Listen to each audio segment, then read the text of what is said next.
Okay, so I have about 2 hours of information to give you in about 45 minutes, which is usually how I operate at these things.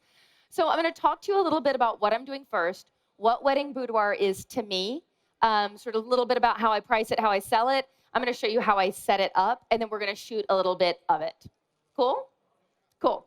So I do not do a ton of boudoir sessions for standalone clients. And that's people who find me on the internet or come to me and they just want to do a boudoir session independent of hiring me from their wedding or their engagement or something like that. Where boudoir fits into my sort of business lineup is as part of an a la carte price list that's presented to my clients when they hire me for their wedding. So you have your hourly coverage options, you have your package options, and then you have add-ons. That's at the bottom of my price list, and it's completely a la carte. And it's things like engagement sessions, because I don't automatically include an engagement session in every single wedding package that I sell. My clients don't always live near me. I don't want to force people to do something they don't want to do. And I don't actually believe that you have to shoot an engagement session to get to know your couples or do a better job on the wedding day. So for those reasons, I don't bundle that into what I sell. But I know that a lot of people want it, so I make it an add-on option. Another thing that I have on my add-on options are rehearsal dinner coverage. Within 6 weeks of the wedding day, if you want to book me to photograph your rehearsal dinner, that is an add-on option. It's only available within 6 weeks of the wedding day because oftentimes, like if a rehearsal dinner is on a Friday or a Saturday, and I book that out for 2 hours and someone else comes along and is like, we want you to shoot our full day wedding day on that day, and I'm like, shoot, I booked a 2-hour rehearsal dinner. But within 6 weeks of the date, I'm probably not going to pick up a full paying wedding for that day. So it's on my a la carte list. Other things include a second photographer, which I don't include in all of my packages. Standalone portrait sessions before the wedding, whether it's a female or a male, they want to have a portrait done of just them before the day, there's that option. And then there's boudoir sessions. Female, male, however you identify, I would love to work with you on this. We craft the session for you. It's based around your strengths and your comfort level, but it's not baked into any of my packages. It is a standalone thing. Now, I have occasionally had people come to me and want me to do this session for them, and I do it under a more traditional portrait pricing model, where you pay for a session fee, you come in for a reveal, you buy your images. But when I'm looking at wedding coverage, and there's a lot of things that go into covering a wedding, and a boudoir session is part of their package, they get digital files for the price that they pay because they're getting digital files for everything else they buy for their wedding. I find that it's really hard for me to say, well, okay, part of your wedding does not involve in-person sales. You get your files, everything's great. But these other things that you do, they're going to involve in-person sales because that confuses my client. So when I'm doing wedding boudoir, I charge a higher upfront sitting fee, significantly higher, and their files are included. They have options for albums and they have options for prints. And most people who come in wanting to do this before the wedding want to do it as a gift for their future spouse, right? So there is almost always some sort of tangible physical product that goes along with it. It's the shoot fee that gives them their digital files, and then most people go with a book of some kind. If they do want to make their own book, if they want to take their digital files and go make a book on their own, I'm okay with that because I'm getting paid high enough up front that it's okay if they want to go to Artifact Uprising or MPix or somewhere and get a book. I know that the second I put digital files in the hands of a client, I can't really control what they're going to do with them. So I need to make sure, as with all aspects of my wedding business, that I'm making good money up front. So when I book someone to do a boudoir session, the first thing I want to do is talk to them about what they want to portray. Because what I don't like about boudoir is just assuming that everyone is the same. Assuming that they want to put on lingerie and roll around on a bed. That's not everyone's thing. How do you feel sexy? What do you love about your body? What do you like doing? Are you an athlete? Are you a dancer? Are you shy? Do you love your arms? Like, I want to get to know people and get to know what about them is beautiful to them and how can I show that in images. And the way I actually started booking these sessions was showing what I wanted to shoot. So my specialty is actually dance-based boudoir. So I get a lot of my clients who are dancers are really into this, and a lot of my clients who are not dancers like the aesthetic of this. So I have to figure out, how do I make a non-dancer look like a dancer? And that's actually not hard. It's just, again, figuring out what they love. How do they feel beautiful? How can I make them feel beautiful and comfortable in front of me? So by the time they've rolled into my studio, because everything that I shoot is in my studio, by the time they've come in, I know kind of where we're going with this. Anyone who books a boudoir session with me also has to book hair and makeup. You have to, whether you're a guy or whether you're a girl. You have to book hair and makeup, and it's for two reasons. One, so I can control what you're gonna look like in front of the camera. And I'm not saying that to judge my clients. I'm saying I've had people go to other people for hair and makeup and come in, and it becomes a difficulty with lighting or retouching because I don't know what their hair or makeup artist is going to do to their face.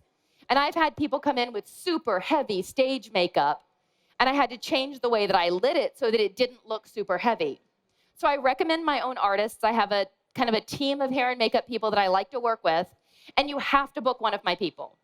Because I know that when they touch your face and they touch your hair, they're preparing you for the way that I light so that you will look amazing. And I know a lot of guys are like, I don't need hair and makeup, but it helps keep the shine off of the face. It just preps the skin to be photographed the way I light it. Because I want what comes out of my camera to be as close as possible to where I need to go. So we book hair, we book makeup. Oh, sorry, looked at the screen, which confused me for a second. They book hair and they book makeup, partly because I want to control the look, but also partly because it gives me about an hour to hang out in my space with them before we even start shooting. So they show up and I am intentionally not ready for them. My studio usually looks kind of like this. There's a little bit of gear set around, hair and makeup is setting up, I'm setting up, but I want them to come in.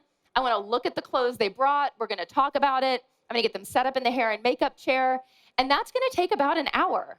And what do we do in that hour? We all talk to each other. I talk to my hair and makeup artist. The hair and makeup artist talks to the client. The client talks to me. I go fetch everybody coffee. By the time it's time to start shooting, we've been hanging out for a while. And so it's a very deliberate, like, instead of just jumping into the deep end, it's part of a deliberate decision to make the clients feel comfortable before we even get started. And so part of what happens while they're doing hair and makeup, I'm chatting with them, I'm setting up my own stuff. It's not intimidating. It's fun and it's collaborative from the beginning. So I'm going to show you one of my setups, just one, because I have many. I'm currently in a studio right now that's about 750 square feet and has a huge window. Can you tell me what the least favorite thing in my studio is? That stupid window. It's the window. I fight that window more than I fight anything else. I'm constantly scrimming it off, I'm covering it up, because the sun is never really exactly where I want it to be. At the end of this month, I'm actually moving to a new studio that's a little smaller, and you know what it doesn't have? A window. And that means I can make the light that I want to make, whether it's 11 o'clock in the morning or 11 o'clock at night. And I'm super excited about that. So one of my setups involves making a black box, basically, so that my client can hang out in it. And the way I do that is with a combination of backdrops and V-flats. So my V-flats that I have at home are from a company called Set Shop. They're based in New York. You can get them at different places. But I can't do the thing where you buy like a box of 25 from Uline because my new studio is 467 square feet and I have no idea where I'd put 25 V-flats even if I had them. So I buy them in sets of 2 from Set Shop and I pay a ridiculous amount to have them brought to me because it's New York and nothing is cheap. When I am shooting on location, which I don't do boudoir on location, but I also do a decent number of corporate headshots, and I do need to take V-flats with me. The V-flats that we have here are actually courtesy of V-Flat World, and they're portable. So we set one of them up, but it really is super easy to set them up. They come in a carrying case box, or carrying case bag box thing, and I can fit them in the trunk of my car. So all you do is you open it up, like so. You push it together like so.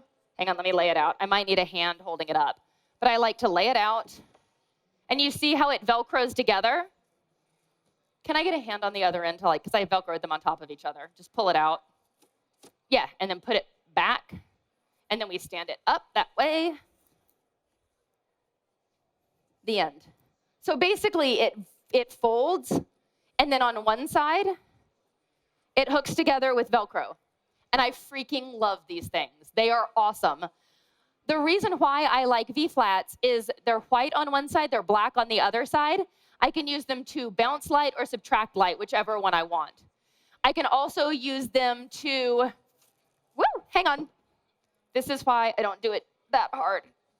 I just wanted to flip it white side, hang on. Line them up. There we go. And I forgot to push. There we go.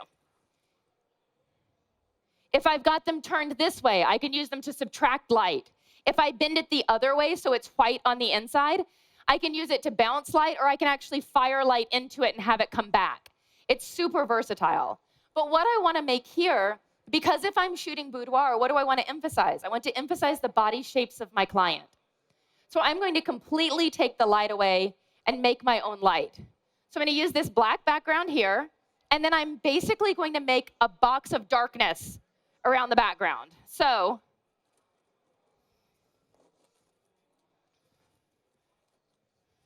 we'll bring the other one over just like this. Yeah, I do it. Or we can do it together. That's fine. I don't have a studio assistant. This is very gratifying. Yeah, that seems good. Sure. So what I'm doing here is I'm sucking all of the shadows out of this part of the room. Any light that goes in here is not going to bounce anywhere. It's going to get absorbed into that darkness. So I'm going to start off super simple. I'm working with continuous lights today. I use strobes a lot. I use speed lights a lot. But I also find, especially when working with boudoir, when you're working with clients who might be uncomfortable in front of the camera or unsure or maybe a little self-conscious, the pop, pop, pop of a strobe or a speed light can kind of make them a little flinchy. And so if I can use a continuous light, it's a continuous environment that they can be comfortable in, if that makes sense. So what I've got here, you can use this without being plugged in, but I didn't charge it, so we're gonna use it plugged in. I don't recommend that. This is a light from Light in Motion. They're in the back. They're the ones with like the rain dance thing going on back there. And these things are incredible. What I have on it is an Ellen Chrome Porta light. It just pops right onto the front. So it's a continuous light source with a little diffusion going this way. And all you do is you just turn it on. You push a button and it comes on. And then I can control the amount of power that comes out of it using the buttons on this. So all I'm going to do with this is I'm going to set it here. And when my model comes out in just a second, we will adjust. And I'm going to feather it across the background. I don't want to push it into the box like this, because if I push it into the box, I'm just lighting everything up. I don't want to light everything up. What I want to make is a dark space where my client hangs out right on the edge of the dark space, and everything behind her fades away. So when she comes out, we're going to experiment with moving the light around so that we're lighting her up without lighting the background. And then I'm going to add a second light so that we can kind of separate her off of the background. Now, before we bring her out in like a couple seconds, let's talk about gear. So I have been shooting the EOS R since it came out. It's my favorite camera. I absolutely love it. My two go-to lenses for shooting boudoir are the RF85 1.2 and the RF 50 millimeter 1.2. The reason being is I really do like shooting most of my boudoir images at 1.2 because I'm trying to focus on specific body parts or on the eyes and let everything else melt away. It's a really specific set of focal lengths at a really specific depth of field. Yes, is it difficult to photograph a moving subject at 1.2? Absolutely. But the R is actually really good at that. And the way I make it work for me is I actually set the focal points to the screen on the back so that I can move them with my thumb. And that way, as my client is moving around, I can move the focal points around with my thumb, or I can hold it out from my face and tap. So I go back and forth between the ways that I like to do it. I'm on full manual. I have no idea what my ISO is going to be. I need to make sure that my shutter speed stays fast enough at 50 millimeters and 85 millimeters to freeze my moving subject, because I'm not using a flash. I'm not using a strobe. I'm not using a speed light. I can't freeze my subjects at like a 60th of a second or a 30th of a second. If I shoot with an 85 millimeter at a 30th of a second, I'm going to get motion blur. So if you do opt for continuous lighting, make sure that the shutter speeds that you're using are staying fast enough to freeze the movement of your subject. So if we can grab our model and bring her out, we're going to start talking about the placement of the light, and then I'm going to start moving her around. Does this feel good? This feels good? I'm feeling very good about this. Hi, you look great. So I'm going to put you, basically we're going to talk about light first. So I'm going to put you right in the box, but you're going to come basically like right to the edge. Not all the way out, but like right there. A little bit close, there you go. So when I have this light on her and I'm trying to figure out exactly how much light I want on her, I also have to think about how I want to feather it. And when I very first got started with continuous lights and light in general, I thought, okay, we have light. You aim light at your subject, right? But when I do this, it's bouncing into the background. It's jarring all around. It's not really giving a sense of ambient light in the way that I want. And I don't ever want anyone to look at my images and say, oh, I see how that was lit. Or for the clients to be like, that light is very strong. I just want them to feel beautiful. So I'm going to dial it down first and foremost. I'm going to bring it in nice and close. And I'm going to keep turning it. And this is tough because I'm going to have to keep stepping back. I'm going to keep feathering it out so that it's just skimming across her. Let's see. Then I'm going to come look because I'm not at the right angle. Oh, that's so nice. Oh, that's so pretty. Okay. I like what I do. It's really fun. I've got the 51.2. I'm almost ready. The first thing I'm going to do is a light test, and then I'm going to put it down. And the reason why is I don't want to be fumbling around with what my settings are, but everything kind of, you want to make sure you're dialed in right. I'm going to get my lighting set just right, and then I'm going to start working with her. So let's see what I've got going on. And I'm tethered to everything. Let's see. Oh, you can see what I'm doing. This is great. The thing I want you to remember is I have exposure simulation on. So as I change my settings, you'll get to see the image brighten up or darken down based on what I'm doing in camera.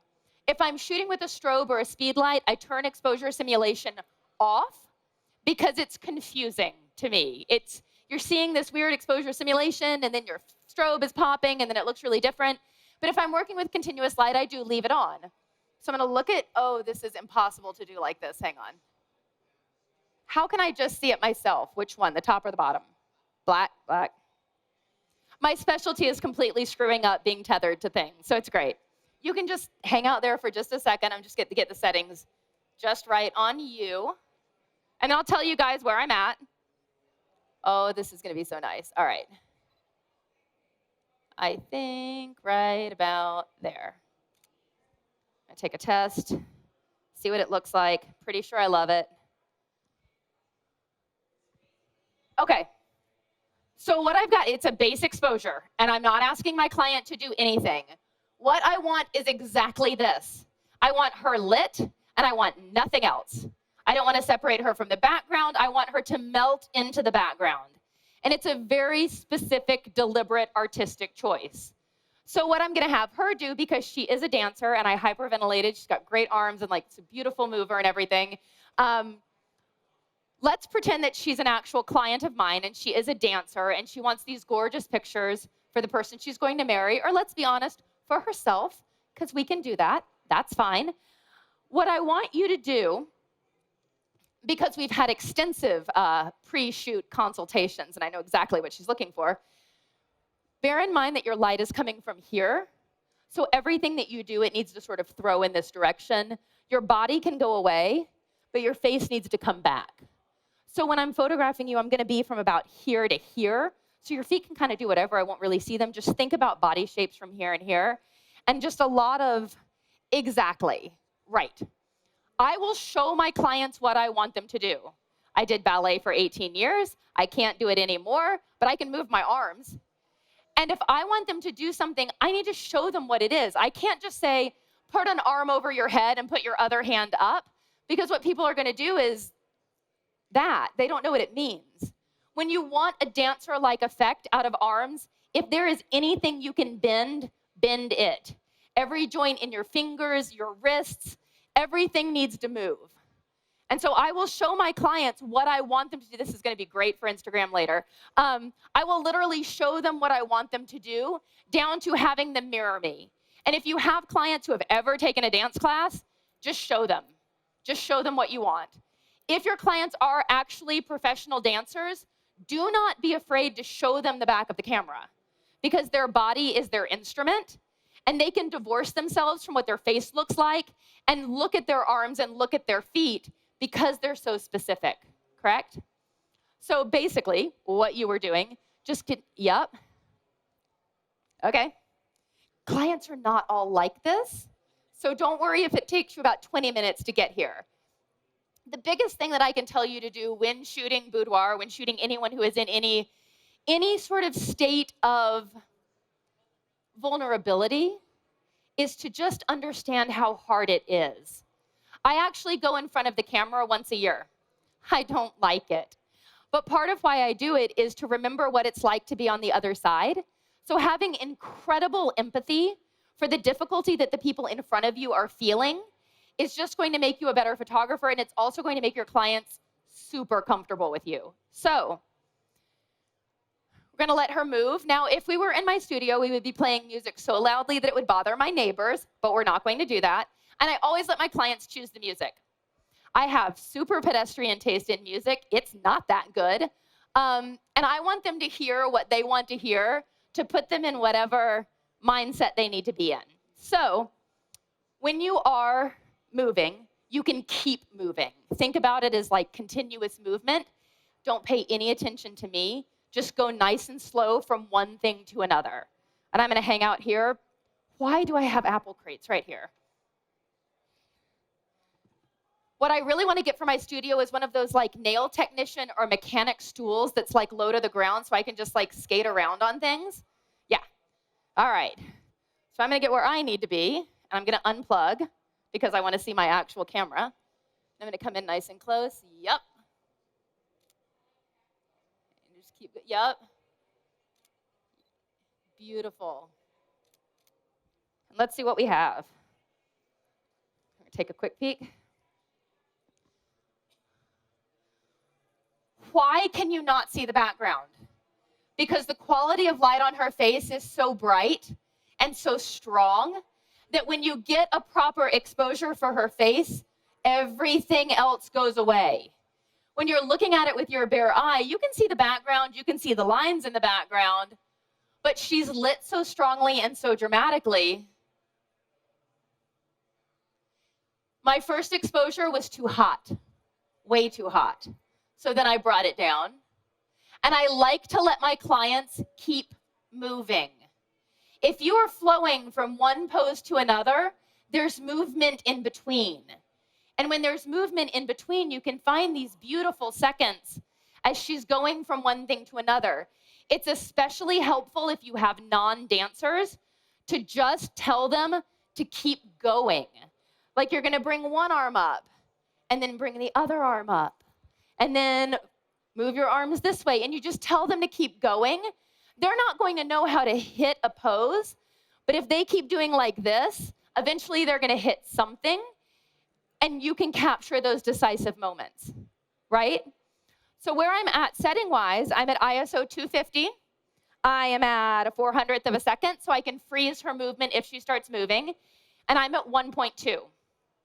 Now, let's say you look at this, and you're like, okay, this is like fun, but what if I want to separate her off of the background? What if I want to do something more dramatic?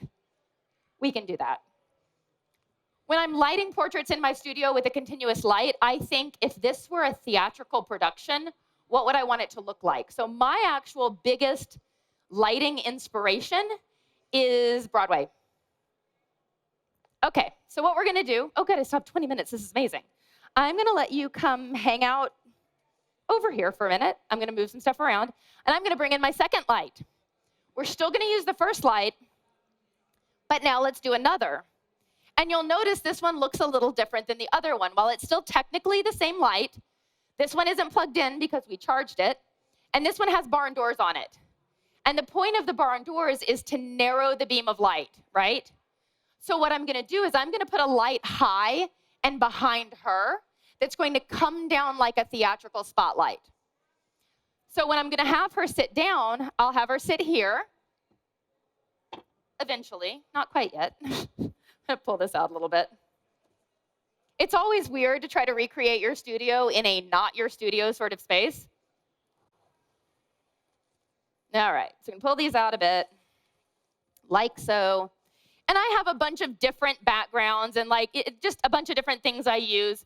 But when I default down to it, really, and when I get into what I really love about body shaping and body photography, it's black on black on black. That's just my personal favorite. The other thing I'll do is I'll throw a scrim up and go white on white on white. But that doesn't really move me quite as much. And the more I show these dark on dark on dark images, it's what clients come to want. So we're going to take this light here, and I'm not going to aim it at your faces because it's really bright. We're going to turn it on.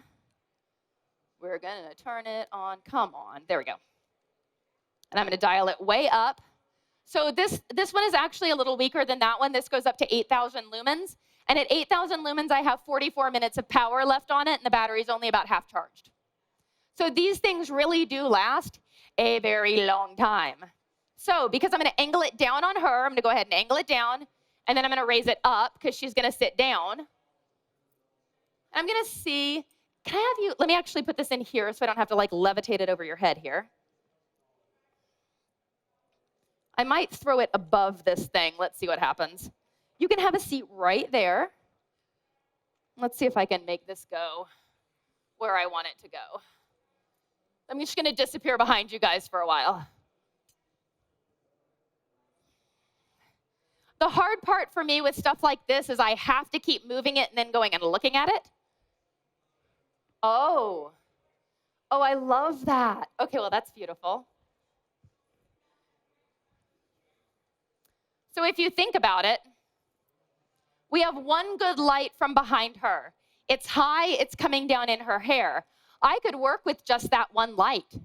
And in fact, I probably will in a few minutes. But I'm going to bring back in my first light, and we're going to see how adding this other light in the back helps separate your subject in a really kind of lovely way. So we're going to turn this back on. I'm always afraid when I turn these on that I'm going to blind somebody completely because they're super bright. So what did she do, though? She sat down. So I'm going to bring the light down to her. Feather it away, about there. Come take a look. Oh, well, that's really pretty. So while you're seating, let's turn your body that way just a little, and then your torso will twist back that way. And let's see, hang on. I get so excited. All right. So I was gonna say, yeah. So that hand can go in your lap. Bring it in. Let's put this one in your lap. And bring it in a little closer to you. And then that one, you're just gonna kind of keep doing like this. But when you bring it up, you can actually bring it all the way up to your face, and then bring it back down, and then bring it on up. Exactly. So she's got these gorgeous, beautiful hands. Most clients do not know what to do with their hands, and you know what? They shouldn't. They're not professional models. So don't be afraid to give them things to do, and then just have them do it over and over again. And tell them how well they're doing. It is so hard to be in front of the camera and to be vulnerable in front of the camera. I find that just affirming that they're there with me and we're in this together makes clients open up. So I'm going to come on in here. I'm still unplugged. I'm going to take a peek at what we have here. Ooh, you printed it. Can I see? Oof, that's so beautiful. I always get very excited when I see it. I'm because I'm seeing it on the camera, and then they print it, and I get scared for 3 hot seconds because I'm oh, God, does it really look good? It does. All right, so when you bring your arm in, don't push it out quite so far because it just crosses over that line. I'm actually going to open this up a little bit. Your hands are so pretty and I want to see them. Thank you. Okay, so I'm going to come in nice and close here. And I'm probably going to keep my settings about the same, so just keep moving. And when you bring it up, bring it nice and close to your face. Good. And then bring it even more up to your face. Yes, like that. Do that like 80 times. That's so beautiful. Just keep going. Good. And then actually you can bring it right up on your face. Yes, hang out right there. That's amazing. Don't go anywhere. I'm going to get in really close. I swear I'm going to show these to you. I just get really psyched about this and have a hard time calming down. Okay, let's take a look. This is so much fun. Okay, I'm going to show you, I swear.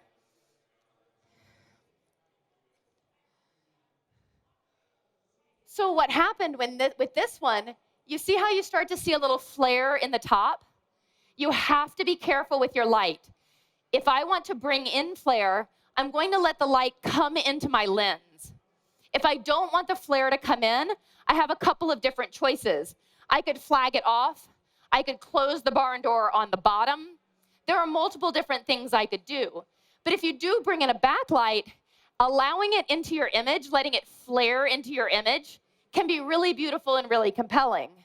We also have, nope. Let's try this again. And you're going to get ones that don't entirely work because it's a process. But we started, let's see, we started here, and then I was like, okay, her arm's coming out too much. And I like it better when it's closer. Oh, now I like it, wait a minute, now it's up and I like it up, but I want it closer to her face. So we're going to bring it in closer to her face. And you can keep going with this and keep going with this and keep going with this. The other amazing thing you can do with this is you can use this lighting scenario in a bunch of different ways without changing anything other than your perspective. So I'm going to turn this one off back here.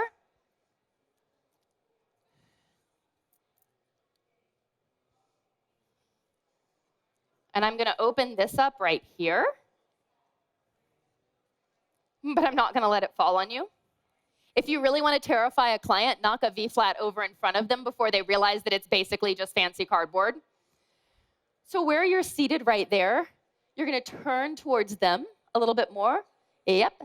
And then you're just going to, you live now in this zone. Yeah, and you just want to keep bringing your hands up in front of you, almost like a stacking on top of each other sort of thing.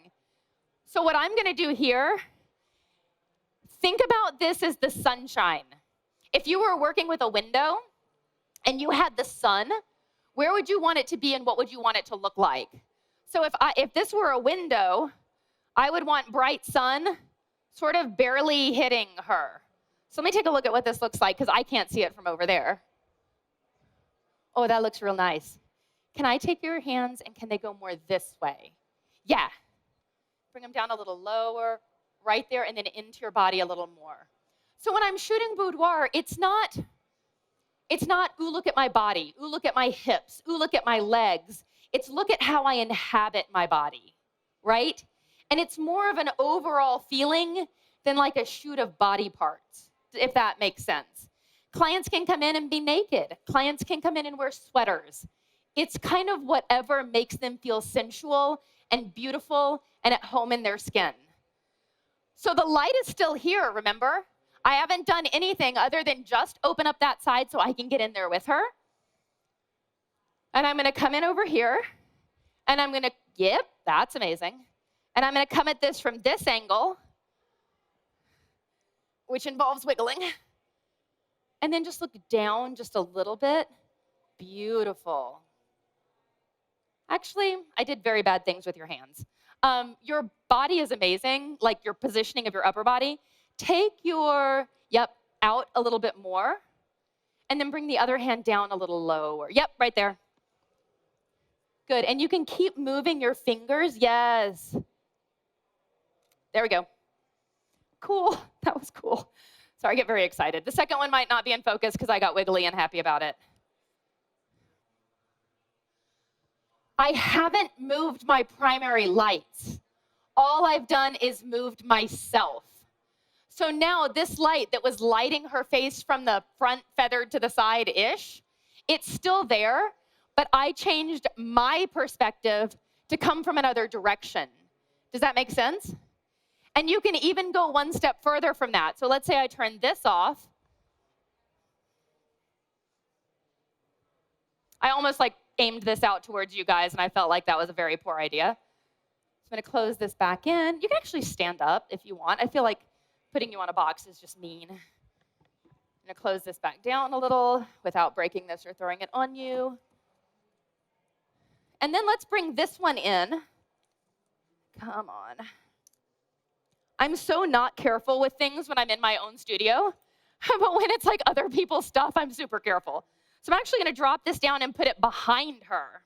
So let's see what we got. So we're going to have you, do you have a favorite side? There you go.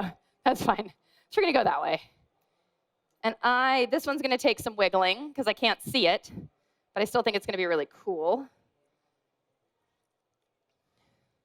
I close this down nice and tight, the beam of light, and make sure that it's tall enough, which I'm pretty sure it is. And then I got to come look at what I built. Oh, okay. So go all the way to one side. Exactly. Even more away. Yep. And then you're just going to bring both hands up like this, like literally touching yourself, and you're just going to look down. But fully, all right. Yep. Except I put the light in the wrong spot. You're perfect.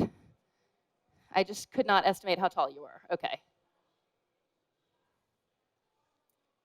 There we go. And with the barn doors, you can close it down and narrow that light as much as you want, or you can open up and let the light come in towards you. But what I'm trying to do is put it behind her, so it's creating sort of a halo of light around her face. Now, let's say I want to fill in the light on either side of her, and I want to bounce light back towards her. All I would have to do is turn my V-flats the other way around. If I turn them white side facing her, all of that light is going to get caught in that box of V-flats, and it's going to get bounced back towards her. But what I actually want to do is I want to take away all of that, and I just want light and her face. So exactly like that. Chin up just a little bit. I'm going to get in really close to you. There we go.